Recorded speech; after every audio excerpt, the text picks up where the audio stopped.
25 से 30 की उम्र में आ रहे लगातार हार्ट अटैक, क्या है कारण? क्या हमारा लाइफस्टाइल? आज जानेंगे कार्डियोलॉजिस्ट से इसके बारे में।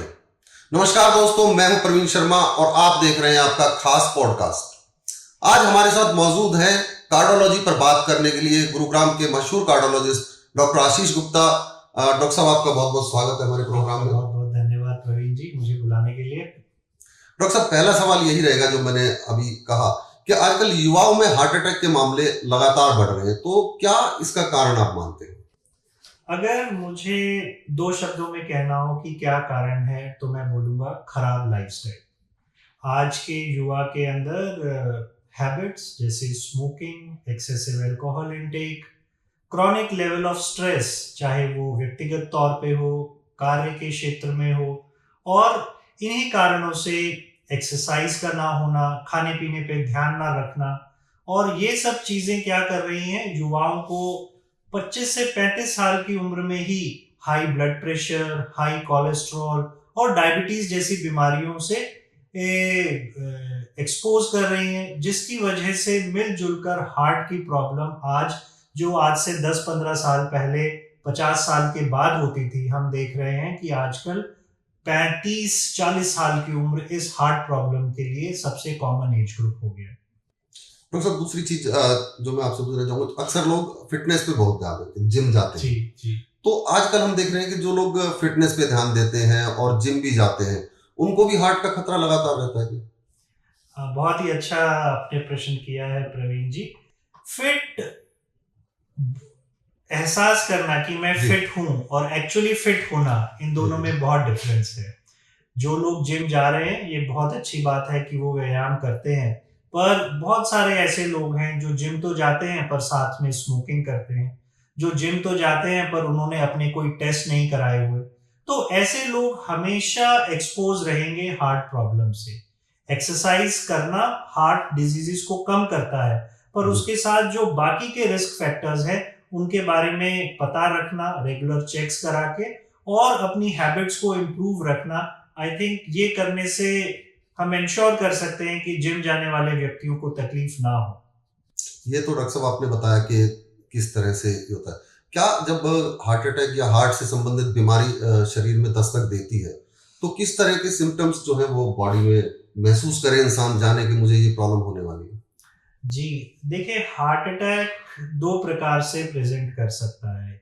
आमतौर के ऊपर हार्ट अटैक बिना कोई दस्तक दिए आ जाता है। आप पेशेंट बिल्कुल फिट होता है, ऑफिस में है, घर में है, कोई फंक्शन अटेंड कर रहे हैं, अचानक से बॉडी के अंदर ऐसी प्रक्रिया होती है कि आर्टरी एकदम 100% बंद हो जाती है, सिवियर पेन होता है। उस केस में तो हार्ट अटैक से पहले कोई लक्षण नहीं होते, बट एक काफी बड़े चंक के अंदर लोगों को कुछ लक्षण आ सकते हैं, और उनको पहचानने से हम हार्ट अटैक जैसी स्थिति तक पहुंचने से पहले इलाज कर सकते हैं। क्या है ये सिम्टम्स? आपको अगर छाती के अंदर सेंट्रल पोर्शन में या लेफ्ट साइड में दर्द हो रहा है, खासकर जो दर्द चलने फिरने पर आ रहा है, पहले नहीं होता था, आपको चलने फिरने पर अब अनयूजुअल सांस फूल रहा है जो कि पहले नहीं होता था, आप महसूस कर रहे हैं कि आपके जॉ में, कंधों में, हाथ में दर्द हो रहा है जब भी आप कोई सीढ़ियाँ चढ़ रहे हैं, कोई सामान उठा के चल रहे हैं, तो ये लक्षण बहुत इंपॉर्टेंट है रिकॉग्नाइज करना। और ये लक्षण अगर हम मिस कर दें तो कुछ दिनों के बाद ये एक एक्यूट हार्ट अटैक का रूप ले सकते हैं।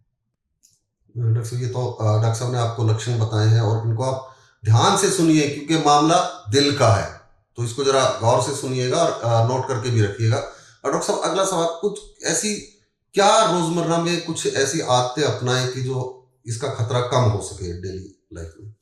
जी, मैं आपको एक बहुत ही संक्षेप में बताता हूँ। सबसे पहला है अपनी जीवन शैली को ठीक करना। जीवन शैली के अंदर मेरे हिसाब से अपनी हैबिट्स पे कंट्रोल रखना बहुत इम्पोर्टेंट है।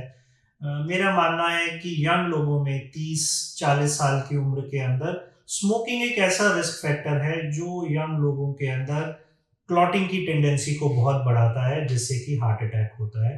तो नंबर 1, स्मोक ना करें। नंबर 2, रेगुलर व्यायाम करें। व्यायाम आप जिम जाएं, आप वॉकिंग करें, साइकिलिंग करें, जो कुछ भी करें, आधा पौना घंटा अपने शरीर को दें। तीसरा है देख कर खाएं। खाने से मेरा मतलब है अपने खाने में जंक फूड का इस्तेमाल कम हो, बहुत ज़्यादा फैट का इस्तेमाल ना हो, फल सब्जियों का इस्तेमाल अधिक से अधिक करें। तो ये 3 चीज़ें अपनी जीवन शैली के बारे में। और चौथा चीज़ है अपने रेगुलर चेक्स कराएं, अपने ब्लड टेस्ट कराते रहें, हार्ट चेक्स कराते रहें। और अगर आप ये 4-5 चीज़ें रेगुलरली करेंगे तो हार्ट प्रॉब्लम से डेफिनेटली अपने आप को बचा पाएंगे। डॉक्टर साहब वही चीज कि क्या ऐसे कुछ टेस्ट हैं जिनसे ये पता लग सके कि मुझे भविष्य में हार्ट की प्रॉब्लम होने वाली है या मुझे हार्ट अटैक आने वाला है, तो ऐसे कुछ टेस्ट अवेलेबल है क्या मेडिकल साइंस? आजकल टेक्नोलॉजी के साथ प्रवीण जी बहुत उन्नति हो गई है, हम बहुत डिटेल टेस्टिंग कर सकते हैं। पर मैं एक सभी लोगों के लिए एक बहुत साधारण सा प्लान बताता हूँ। 2 तरह की टेस्टिंग हमें करनी है। एक टेस्टिंग है जो कि हमारे रिस्क फैक्टर्स के बारे में हमें बताए। रिस्क फैक्टर्स क्या है? आपको डायबिटीज तो नहीं हो गई है। अभी कल ही मैंने एक परिचित व्यक्ति देखे जिन्होंने आज तक कोई जांच नहीं कराई क्योंकि वो अपने आप को फिट समझते थे। जी मेरे कहने पे जब उन्होंने ब्लड टेस्ट किया, उनका HbA1c 12 आया। जी तो उनको फर्स्ट टाइम 55 साल पे पता चला उन्हें डायबिटीज है। सो ऐसे ही अपने शुगर, कोलेस्ट्रॉल और ब्लड प्रेशर के टेस्ट आप साल में एक बार जरूर कराएं। दूसरे सेट ऑफ टेस्ट है अपने हार्ट के चेकअप। आमतौर पे मैं देखता हूँ पेशेंट्स अपने ब्लड टेस्ट तो करा लेते हैं पर हार्ट का चेकअप नहीं कराते। हार्ट के चेकअप से मेरा मतलब है अपना इको है, कोई स्ट्रेस टेस्टिंग है। ये भी साल में एक बार 40 वर्ष के बाद लोगों को जरूर कराना चाहिए। जिन लोगों को हाई रिस्क प्रोफाइल है, जैसे कि परिवार में हार्ट डिजीज है, जिनको शुगर, बीपी, कोलेस्ट्रॉल की शिकायत है, आजकल सीटी कॉरोनरी एंजियोग्राम की सुविधा उपलब्ध है जो कि बहुत ही सेफ टेस्ट है और वो हमें एग्जैक्ट बता सकता है कि आपकी नसों में कोई ब्लॉकेज तो नहीं डेवलप हो रहा। तो ये इस तरीके की टेस्टिंग मेरे हिसाब से हर 40 वर्ष के एज के अबव लोगों को करना चाहिए। डॉक्टर साहब अभी जैसे हम बात कर रहे थे, आपने बीच में खान पान के बारे में बताया। जो अभी हम जनरली देखते हैं कि जो आज की युवा पीढ़ी है जो एमएनसीज में काम कर रही है, रात को सोते नहीं है, दिन में कुछ देर सोए कुछ देर नहीं सोए, तो नींद या जो जंक फूड है, जो जंक फूड ज्यादा यूज करते हैं तुलसी बात, तो नींद कितनी घातक है इस बीमारी के लिए, मतलब कितना असर डालती है इस बीमारी पे, और क्या जंक फूड और जो ये ड्रिंक है इसका भी कुछ असर पड़ता है? आई थिंक नींद बहुत ज़्यादा इम्पोर्टेंट है। हमने ये पाया है कि खासकर आपने एमएनसीज में, कॉल सेंटर्स में जी काम करने वाले लोग जिनका टाइमिंग ऑफ वर्क अलग अलग रहता है, वो उनका कभी नाइट शिफ्ट है, कभी डे शिफ्ट है। तो इस इरेगुलर स्लीप से एक लेवल ऑफ स्ट्रेस रहता है। इस इरेगुलर स्लीप से पेशेंट्स का हार्ट रेट बढ़ सकता है, उन्हें हाई ब्लड प्रेशर हो सकता है और ये डायरेक्टली और इनडायरेक्टली हृदय रोग के लिए रिस्पॉन्सिबल है। मेरे हिसाब से 6 से 8 घंटे का नींद हर एक यंगस्टर के लिए बहुत इंपॉर्टेंट है। जंक फूड की अगर हम बात करें, अधिकतर जंक फूड मैदे से बनता है जो कि एक प्रोसेस्ड कार्बोहाइड्रेट है। इससे हार्ट के कोलेस्ट्रॉल के ऊपर इम्पैक्ट आता है, इससे हाई ब्लड प्रेशर होता है। तो कहीं ना कहीं high volume of junk food हमारे हार्ट को प्रीडिस्पोज करता है ब्लॉकेजेस के लिए।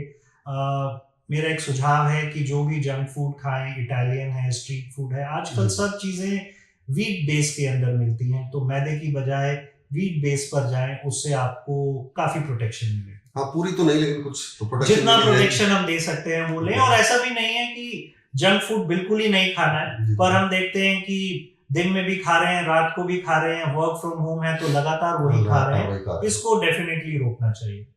डॉक्टर साहब एक आखिरी सवाल करता हूँ, बहुत जरूरी सवाल है ये। अगर किसी को अचानक हार्ट अटैक आ जाए, सपोज मार्केट में है, कोई किसी पब्लिक प्लेस पे है, घर में है, तो फर्स्ट क्या करे वो, मतलब जो आदमी की जान बच सके? आई थिंक बहुत ही अच्छा सवाल आपने पूछा है प्रवीण जी। सबसे पहला चीज जो करना है, कॉल फॉर हेल्प। अगर आप अकेले हैं, घर फोन कीजिए, किसी नियर बाय व्यक्ति को बोलिए कि मेरी तबीयत ठीक नहीं है, मुझे लग रहा है मेरे को हार्ट का कोई प्रॉब्लम है। हेल्प बहुत जरूरी है। सेकंड चीज है, try to reach the hospital as early as possible. Acute heart attack का अगर शक भी है, बट अगर आप हॉस्पिटल में हैं वर्सेस आप घर में हैं, ये एक डिफरेंस हो सकता है लाइफ और डेथ के बीच में। तीसरी चीज, आप वहीं बैठ जाएं, कमर को सहारा लगा के आप आराम से रिलैक्स रहें। अगर आप घर पर हैं तो इकोस्प्रिन 150 मिलीग्राम का 2 टैबलेट चबाने से बहुत प्रोटेक्शन मिलता है। एक हम किट बोलते हैं लोगों को कि उनको अपने घर में रखना चाहिए, कभी भी ऐसे हार्ट अटैक के लक्षण लगे तो वो 5-6 गोलियां खा लेनी चाहिए, जिसमें इकोस्प्रिन है 300 mg खाना, क्लोपिडोग्रिल एक गोली है जो 300 mg खाना, और रोजुवास्टैटिन 40 mg खाना।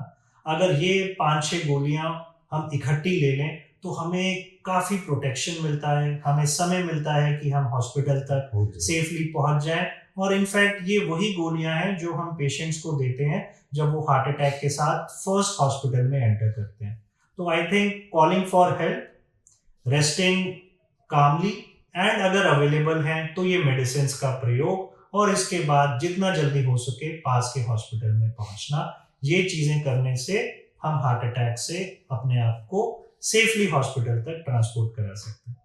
डॉक्टर साहब, एक सवाल हो रह गया था मेरा बीच में कि एक बड़ी भ्रमित स्थिति है कार्डिक रेस्ट और हार्ट अटैक, मतलब इन दो के बीच का थोड़ा सा डिफरेंस अगर दर्शकों को बता दें। जरूर। देखिए, हार्ट अटैक का मतलब है कि हार्ट की नस कंप्लीटली ब्लॉक हो गई है।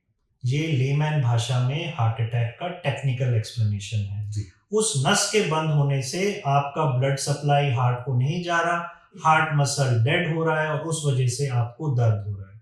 ये सभी हार्ट कंडीशंस में सबसे ज्यादा जानलेवा बीमारी है, पर इसमें ऐसा नहीं जरूरी है कि आपका हार्ट रुक जाए। हार्ट चलता रहता है, पेशेंट्स जनरली वॉक करके आते हैं, कभी गाड़ी में आते हैं, पर ब्लड प्रेशर ठीक है। कुछ लोगों का ब्लड प्रेशर कम होता है, बट ज्यादातर लोगों का ब्लड प्रेशर ठीक है, पल्स रेट चल रहा है, पर नस बंद हो गई है, छाती में दर्द हो रहा है, ईसीजी में बदलाव है। इस स्थिति को हार्ट अटैक कहते हैं। कार्डिक अरेस्ट का मतलब है कि आपका हार्ट रुक गया है। क्यों रुक गया है? उसका सबसे कॉमन कारण हार्ट अटैक ही है। हार्ट अटैक हुआ, बहुत सारे लोग आप सुनते हैं कि रात को सोए, अनफॉर्चुनेटली सुबह उठे नहीं। उसका रीजन आमतौर पे हार्ट अटैक होता है, पर अरेस्ट का मतलब है हार्ट की बीटिंग रुक चुकी है। वो 90% ऑफ केसेस के अंदर एक्यूट हार्ट अटैक की कॉम्प्लिकेशन है, बट 10% केसेस के अंदर कुछ और बीमारियां हैं, अरिथमियाज हैं, कार्डियोमायोपैथीज हैं, उनके अंदर भी ये प्रॉब्लम हो जाती है। जैसे कि जिम के अंदर कोई व्यक्ति चलते चलते गिर गए, बैडमिंटन खेल रहे हैं, डांस कर रहे हैं, वहां पर सडनली पेशेंट की मृत्यु हो गई, तो ये सडन कार्डियक डेथ जो है, ये कार्डियक अरेस्ट है। सो ये मल्टीपल कारणों से होता है, पर हार्ट अटैक उसमें सबसे प्रमुख है। डॉक्टर साहब, कुछ छोटे छोटे सवाल मैं आपसे लेना चाहूंगा जो आम जनता के हित के लिए है। सबसे पहला सवाल ये रहेगा, दिल के लिए सबसे अच्छी एक्सरसाइज कौन सी मानते हैं? 30 से 45 मिनट ब्रिस्क वॉक करना। और सबसे खतरनाक आदत हार्ट को लेकर के? स्मोकिंग। रोज कितनी वॉक जरूरी है? 30 से 45 मिनट। 30 से 45 मिनट। दिल के लिए सबसे अच्छा फूड कौन सा है, क्या खाएं? हरे पत्तेदार सब्जियां, फ्रूट्स। एक सलाह जो हर व्यक्ति को माननी चाहिए, चाहे उसको कार्डियक प्रॉब्लम है या नहीं है? अपने साल में एक बार रेगुलर चेकअप जरूर कराएं। थैंक यू डॉक्टर साहब, धन्यवाद आपका बहुत बहुत हमारे प्रोग्राम में आने के लिए। तो ये आपने देखा कि डॉक्टर आशीष गुप्ता ने आपको बताया कि आप अपने दिल को कैसे संभाल के रखें, कैसे उसकी देखभाल करें, क्योंकि अगर दिल की देखभाल आप करेंगे तो दिल आपकी देखभाल करेगा। आपको अगर प्रोग्राम अच्छा लगा तो इसे शेयर कीजिए, फॉलो कीजिए, चैनल को लाइक कीजिए, और अगले प्रोग्राम में हम आपको किसी और गंभीर बीमारी से संबंधित जानकारी उपलब्ध कराने का काम करेंगे।